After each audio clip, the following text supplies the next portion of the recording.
Yeah, I'm here with Wyatt, who made day two at the remote duel YCS, finishing X21, and he was the top X21 with his Mystic Mine Drytron deck. Unfortunately, finishing X31, but it's a really interesting build, so we're going to profile it and explain the combo and such. So go ahead, Wyatt. Awesome. So I'll just go through Drytron real quick.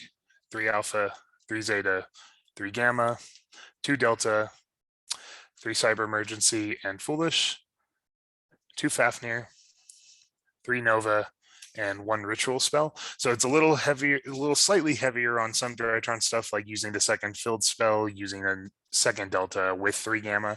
Most people do 3 gamma, 1 delta, or 2 and 2. This is 50 cards, so I needed to up the general amount of Drytrons I was playing. In terms of fairies, we do 3 Diviner of the Herald, Benton, Idaten, Natasha. Natasha is one I've seen a lot of people cutting. This was one of my main kill cards, to be honest. I definitely am happy that I kept that in the main deck. Hand traps, 3 Droll, 3 Veiler, 3 Impermanence. Droll was really good in the main deck. I also like using the level 1s just because I am playing 50 cards and I'm extra on the field spell and the Novas.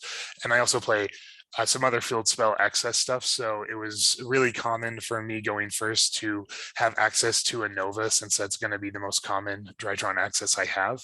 And then being able to just normal summon a level 1 and then still do a slight combo with it. I'm not playing the Heralds, so it's not as strict on doing the pure combos. It's still really easy to just dag to Scythe people without even needing to summon your diviners. We played Celestial Plasma for the Destiny Heroes, 3 Fusion Destiny. Definitely glad I stuck with the 3 concept. Really good hard draw. Scythe and Lancia. I play both mainly because Benton searches fairies and because in the main big combo, which I'll show that I use, I end up searching Lancia most of the time. Other field spell stuff, like I said, I played a Mystic Mine, terraforming, and set rotation. So I loved the concept of set rotation and terraforming in this deck because it gave me two different windows on how I could play it. It gives me consistency access if I need to get to Fafnir to get to a name, and it also gives me access to Mystic Mine if I'm going second and I need to break boards.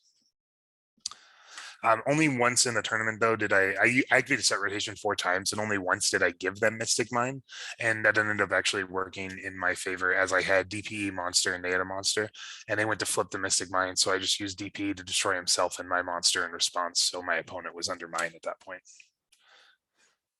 3 Droplet, and I main deck Imperial Order. So I'll go over this after it.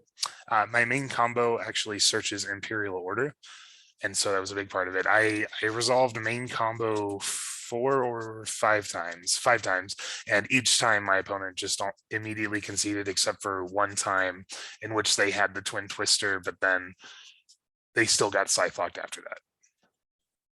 All right, my extra deck is fairly normal and straightforward, so nothing super special.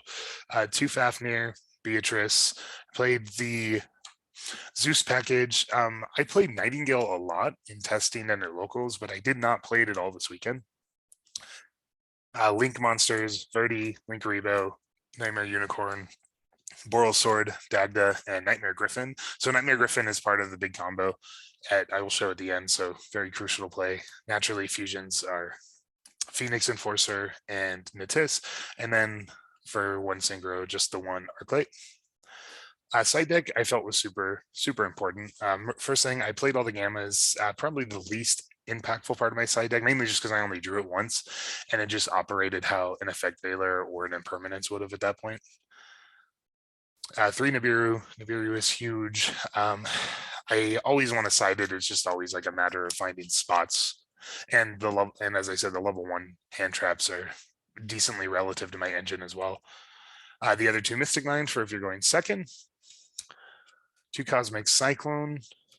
And then the bread and butter of my side deck was 3 Demise of the Land. I single-handedly won 4 games off of just Demise of the Land.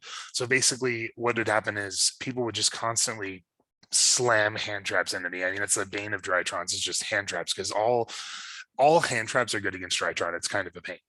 And so what I would oftentimes would happen is I would get, since everybody's playing like imperms and a lot of people are playing Valors too, and then Ash and stuff like that, I would have like my Fafnir, my Diviner, and my Verdi effect all get hand trapped. And so they're cutting down to 2 cards in their hand. And so there were multiple times where I would set this and then pass, and then on their turn, as the second they would special summon a second monster, I'd flip Demise of the land, and then activate Mystic Mind from my deck, and then they would have to pass. And then on my turn, I would just use Verdi again to summon the DPE, and then DPE to start popping my field. And then I just use DPE in mine to control the game until I'm ready to OTK. And there was not once I drew Demise of the Land where it wasn't insane. I did the one time I cited it in going second. I didn't end up drawing it, but I did win that game anyways. But it was against PK, because if you go second against any deck that does Scythe lock, you could just chain this to the summon of Scythe and lock them anyways. Also, I considered, I just didn't have the room, but I did consider citing it against later games going against Sword Soul, but I haven't really play tested that, so I would like to play test it first. I just noticed a lot of times if I hand trapped my opponent when they were playing Sword Soul, they'd end on just a Protoss, or they'd have a Baroness that was already negated, that already used its effect, and so they'd sack it during their standby phase, and then I could just set this and pass since I'm Protoss anyways, and then on their turn put them under Mystic Mine. But generally, if I was going second at that point, I would already have 3 Mystic Mines, a Terraforming, and a Set Rotation in my deck anyways. Last card, Red Reboot. I never drew it, but I hear it's good, so. And then I'm going to run over the combo real quick. Let me just get some stuff out of the way here. And you'll see generally what I did. So the main combo, it ends on Imperial Order, Scythe Lock, and Alancia in hand. So we'll just start with Alpha Zeta. There is a Nova Zeta is better, but I'll explain why in a sec. So it starts out very basic. Alpha pitches Zeta.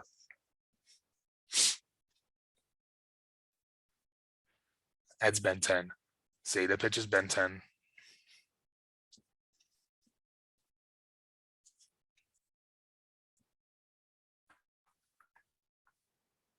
Zeta adds this. Ben 10 adds Diviner. Overlay the 2. Fafnir. Zones do become relevant, mainly because of Griffin, so you want to make sure you watch that. And then Fafnir sends Gamma, activate the ritual spell, summoning Ben 10, minus 1,000 attack on Fafnir to return it to your hand right away. I always, naturally, most people do that in that order, so that way, at this point, you don't want to get Nibiru'd when you're returning this to hand, because then it a lot of times can end your turn. And then summon Diviner, the Herald, adding Idaten to hand. You activate ritual spell again, sack, summon Idaten to return the spell to hand. And then want to link these 2 away into Artifact Dagda. And then you're going to sack Ben 10 for Gamma in graveyard, summon these back, and then you activate Ben 10's effect. So this is where you would search the Lancia, which I will do for the regular combo. If I'm trying to play through Nibiru, a lot of times I will add Natasha to my hand if I have a random another Drytron name in hand like Delta, or just a extra of either of these names, because that way a lot of times people want to Nibiru you when you activate the ritual spell. It's the most common time I've ever been Nibiru'd. And so at that point, if they have Nibiru, because if you get this far, that would probably most likely mean Nibiru is the only hand trap they have, if they have a hand trap at all. And so if you add Natasha to your hand as insurance with another Drytron, and then you activate the ritual spell and they Nibiru you, you contribute the Drytron in hand, summon Natasha, link Natasha and the token into Dagda, because if you were trying to play around Nibiru, you just wouldn't have made the Dagda yet, and then banish the Ben 10 from your graveyard for Natasha to take the Nibiru summon, and then link those 2 into Verdi so you can still Scythe lock. But we're just gonna do full combo in this one and search the Lancia. Now, overlay these 2. You have to overlay into a second Fafnir. Which this also makes it definitely relevant to be playing the Lureless, because if you do this and then you're in a grind game, you have no access to Zeus if you don't play another rank 1. and then you activate the ritual spell, and then chain the Dagda. So Dagda sets Scythe, ritual spell resolves, summoning Idaten again. Idaten returns spell to hand. And then I always overlay the Beatrice in this zone directly under the extra deck zone. Summoning Beatrice. Beatrice detaches Idaten.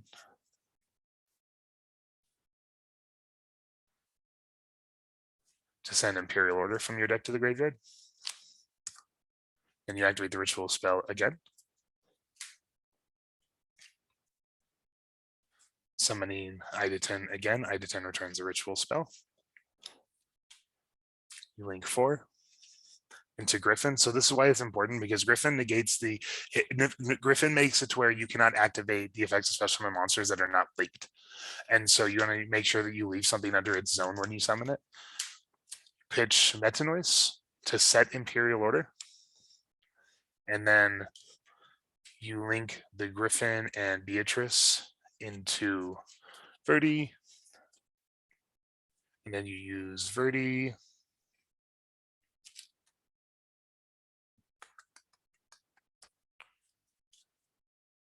to send these.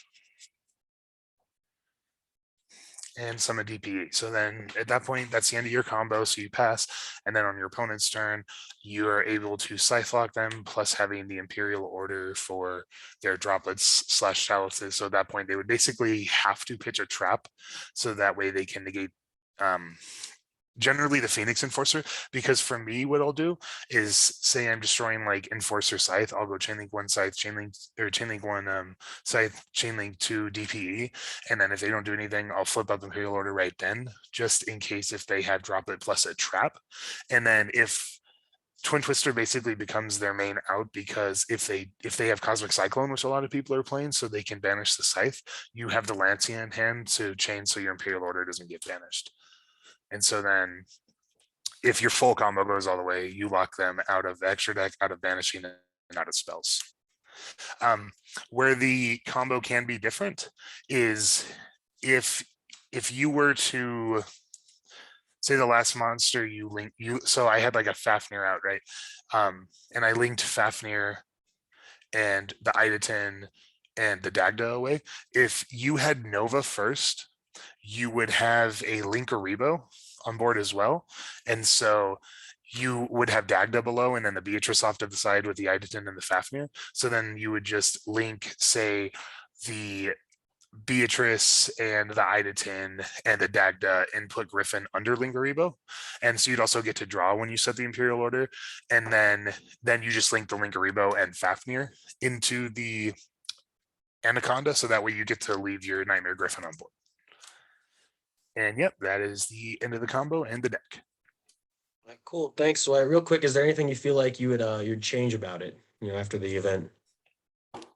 In terms of this version of the deck, no. There are other versions of the deck I want to try for fun, but no, in terms of this one, I honestly did not break, because I just slaved over a probability calculator. It's actually how I got to the 50 cards, because I found when I did things, I had above an 80% chance for 2 Drytron names, and also above an 80% chance of a hand trap, and I think I had like a 70% chance of 2 hand traps or something like that.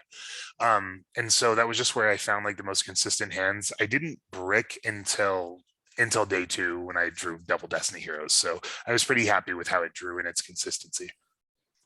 All right, cool. All right, well, thank you so much, Wyatt. Thanks for the profile. Thanks, man. Congrats on your day 2, homie. Thank you.